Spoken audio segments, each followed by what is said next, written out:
मुझे जब एक साहब आए मुझे कहने लगे, मुझे मेरे ख्याल में जिंदगी में कोई एक बंदा आया होगा या दो आए होंगे, मुझे कहने लगा माल बहुत है,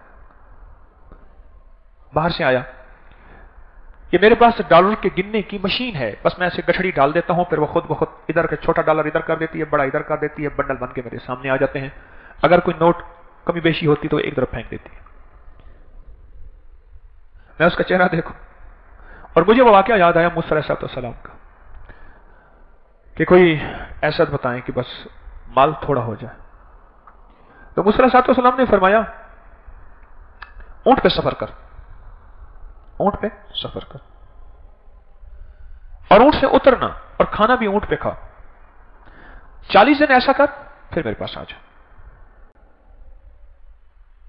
हां, सिर्फ बैठ ऊंट पे, हर जिंदगी का निजाम सिर्फ हाजत के लिए उतरना है, उतर, उसके बाद ऊंट पे, हर नमाज भी ऊंट पे, उस वक्त की जो नमाज इबादत थी उनकी, और दीन मूसवी की, और खाना भी ऊंट पे। 40 दिन के बाद मेरे पास फिर आ। जब 40 दिन के बाद फिर आया तो मूसा सलाम ने पूछा हाल सुना दौलत का, उसने कहा तो और बढ़ गई है। तूने क्या किया था, खाना कैसे खाता था? उसने कहा जी मैं अपने आगे ऐसे रुमाल सा बांध देता था, कपड़ा सा बांध देता था, 2 लकड़ियां ऐसी खड़ी कर देता था ऊंट के साथ, ताकि जो जर्रा गिरे वो जाए ना हो, पांव के नीचे ना आए, ऐसे खाना खाता था।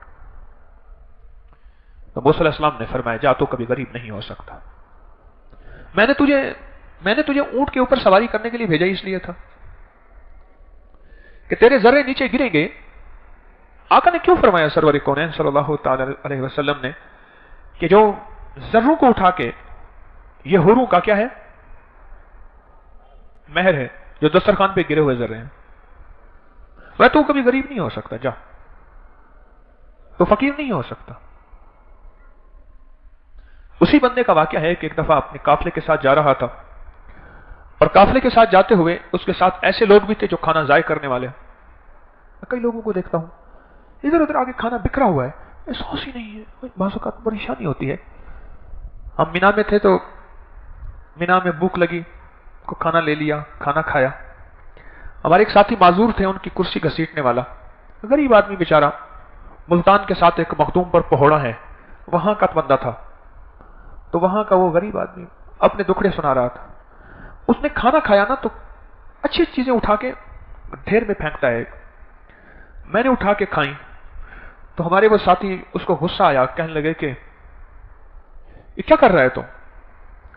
मैंने कहा लाला चुप करके बैठ, अभी रब ने ऊपर से फैसला नहीं किया इसको मालदार करने का, अभी फैसला नहीं हुआ इसका, ये रिस्क जायक करेगा। मेरी जिंदगी का एक मुशाहिदा है, कमजोर भी हो सकता है, जितना गरीब होगा उतना रिस्क जायक करेगा, जितना गरीब होगा उतना नेमतें और रिस्क जायक करेगा, ऐसे कौन जायक करेगा। उसी बंदे का वाकया है जिसने ऊंट पे कपड़ा पहन के जरों को भी जो है वो जाय ना होने दिया। एक जगह गया, उसके साथ काफिला था, काफिले में ऐसे लोग भी थे जो रिस्क जाय करने वाले थे।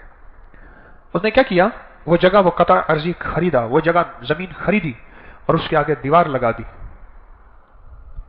और 1 साल के लिए दीवार लगवा के आ गया कि 1 साल तक ये मेरी है, 1 साल के बाद तू इस्तेमाल करेगा, ताकि 1 साल तक जमीन उन जर्रों को, उस खाने को खत्म कर दे या परिंदे उसको चुन जाएं, ये खाना जाए ना हो।